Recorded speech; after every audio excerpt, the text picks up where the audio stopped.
Hindi tayo nakipagtulungan sa ICC, sa Interpol. But, practically... It's the same. Inikot-ikot din tayo. Anyway, wala, na bago nila ginawa ito, pinag-isipan nila itong mabuti. Alright? Ito ho ay pinag-isipan. Pwede rin po sabihin. Yung ganyang kalaki na desisyon. Kabigat na talaga po dapat pinag-iisipan Okay. yan. Hindi po yan Sige. pinapag-aresto kahapon doon sa airport na diretso na. Sabi nga, the die is cast. Nangyari na po yan, no? But basically po, ito ay executive decision. Kung sinabi po na Presidente, wag, hindi mangyayari yan. Igalang na po natin yon dahil yan po naman kanyang kapangyarihan. And definitely, ako po ay naniniwala. Ang desisyon niyan, definitely po, ay nanggaling sa Presidente. Desisyon na, ililipad mo ba yung dating Presidente matapos lumabas yung arrest warrant galing daw sa ICC. Kumbaga, baby girl, the die is cast na naman, di ba? So, ang Naitaga na ang bato. kumbaga, sa wikang Latin, alea iacta est. Ano ibig sabihin nun? The die is cast, no turning back. Nagdesisyon ka na eh. Well, the fact na, di ba, inaresto, yun na yung simula. Alright? And then, pagkatapos, yung nga po, nandun na po, in transit sila. So, kung umalis ng 11:03, it's about 8 hours flight to Dubai, para daw pong layover doon for refueling. And then, so kung 8 hours na, subukan natin. Baka naman sumagot na si former ES Medaldea at ating makapanayam at makuha po ang development dito.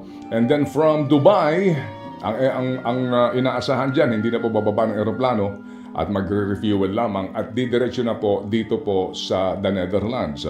Malamang ang landing nito, hindi po sa Schiphol ba yun, na airport sa Amsterdam, kundi diyan sa Rotterdam na airport po sila, lalapag pinakamalapit doon mismo po sa ICC na ito, sa The Hague, the Netherlands.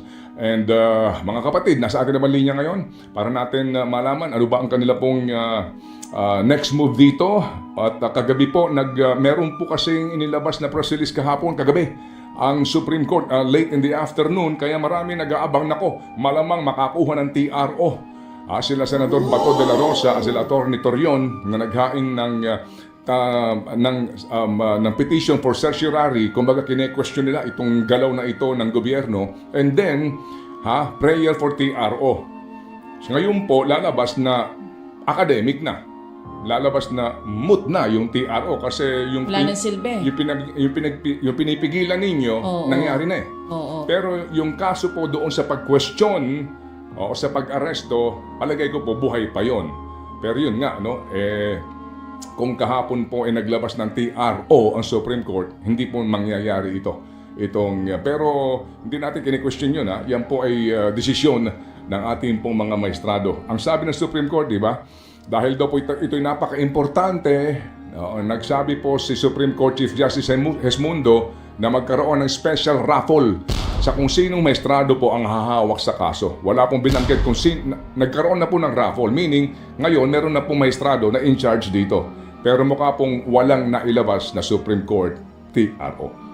Yun nga yung unang tanong din ng mga kapatid natin. Ngayon po na papunta na ang Pangulong Duterte dito sa The Hague, Netherlands. What's next? Ano nang susunod? At yan ang unang tanong din sa akin ni Dimpy at Seth kanina.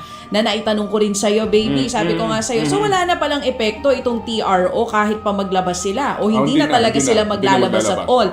Pero isa pang katanungan, kung sakali man, yung powers nga ng Pangulo.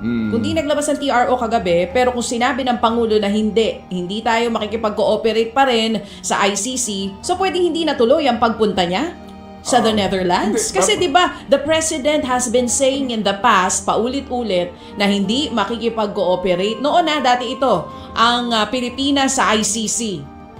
Pero napakinggan mo naman siguro ngayon laman ng ating mga balita. Yes, yung kanyang press con. Yung sinasabi ng Presidente, hindi kayo na pong bahala mag-isip dito Pero ang rason dito ng Presidente, hindi tayo nakikipagtulungan sa ICC. Yan, okay? Tayo nakikipagtulungan sa Interpol. Yan ang sinasabi niya. Compliance with Interpol. Kasi daw po yung Interpol, katuwang natin yan para sa pagtugi sa mga puganting Pilipino at doon po sa ilang mga individual na nagmalabi sa mga Pilipino. Yan sinasabi niya kahapon. Narinig ko mismo yung soundbite niya. Oo, no? ang sinasabi Early niya morning sa importante ating pakikinig po sa mga na balita. makipagtulungan tayo sa Interpol to ensure yung reciprocal assistance na ibibigay din sa atin pabalik dun sa mga fugitives po na mga Pinoy na hinahabol natin sa ibang bansa. Yes, ma'am. Oo. So, sabi niya, hindi tayo nakipagtulungan sa ICC, sa Interpol. But, practically, It's the same. Inikot-ikot din tayo. anyway, sabi nga, the die is cast. Nangyari na po yan, no? But basically po, ito ay executive decision. Kung sinabi po na Presidente, wag, hindi mangyayari yan. Igalang na po natin yon dahil yan po naman kanyang kapangyarihan. And definitely, ako po ay naniniwala na bago nila ginawa ito, pinag-isipan nila itong mabuti. Alright? Ito ho ay pinag-isipan. Pwede rin po sabihin. Yung ganyang kalaki na desisyon. na Kabigat na talaga desisyon. po dapat pinag-iisipan Okay. yan. Hindi po yan Sige. pinapag-aresto kahapon doon sa airport na diretso na. Pinag-iisipan ng husto yan. At Kaya nga yung- mamaya, kausap natin si dating spokesperson Silvestre Bello. Gusto ko matanong sa kanya kay attorney. Dating Labor Secretary. Dating Labor Secretary. Gusto ko Okay. matanong kay attorney. Attorney, talaga bang unaware kayo na magkakaroon ng pag-aresto? Oo, Kahapon? ako sasagot. Oo. Unaware sila? Oo naman. Kasi kung alam ko, hindi ako uuwi. Hindi, I mean, talaga bang wala man ng ugong na may ganung mangyayari kahapon? May Hindi sila ugong. nakatunog? May ugong na arrest Kung may warrant. ugong diba? na, bakit Okay. umuwi pa? Hindi aware. Yes, Kasi definitely. Hindi ngayon aware. po, Okay, sige. inaantay Alright. pa rin natin sa Atty. Sige, Cristina no, Conti. no, Ang isa no. pang tinatanong ng mga tao, nasaan si Senator Ronald Bato de la Rosa? Nandito lang sa Pilipinas. Kasi Tawagan di din daw na- makontak. Yun ang tinatawagan natin. sinasabi. Tinatawagan din po natin. Okay, anyway, so mga kapatid, no, yung nga po ang panawagan po natin din dito sa ating lahat. Kahinahunan. Nasaan ka man panig ho dito, kahinahunan po dahil ngayon pa lang may epekto na ito hindi pa ho sa ating lahat sa stock market, no? Report na ho ngayon 'yan.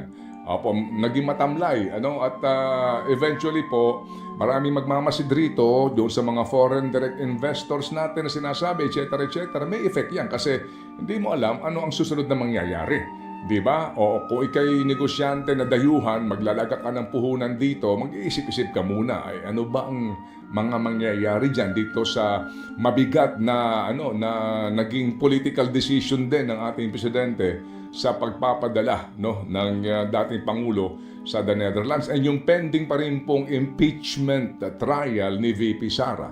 Alright, so dito po na pagtanto natin na, ang realidad is that the President of the Republic of the Philippines decided forthwith.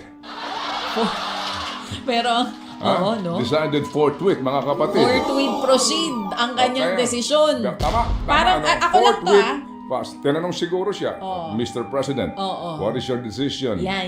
in this particular issue that might embed us in a political conundrum? Well, we have to take it within reasonable time. Hindi. Hindi ganun na naging sagot. Okay. Oo. Yung forthwith decision ng Pangulo, siguro yun ay wake-up call din, Okay. para sa ating Senado. Naalin. Mag-forthwith proceed na rin kayo. Magpapagal easy. pa ba kayo? Easy. Oo, baka ganun ang ibig niya easy. sabihin doon. Alright, ito na po mga kapatid. Para ho Nasa linya tayo na. kasi ang dami ho natin mga pag-uusapang paksa this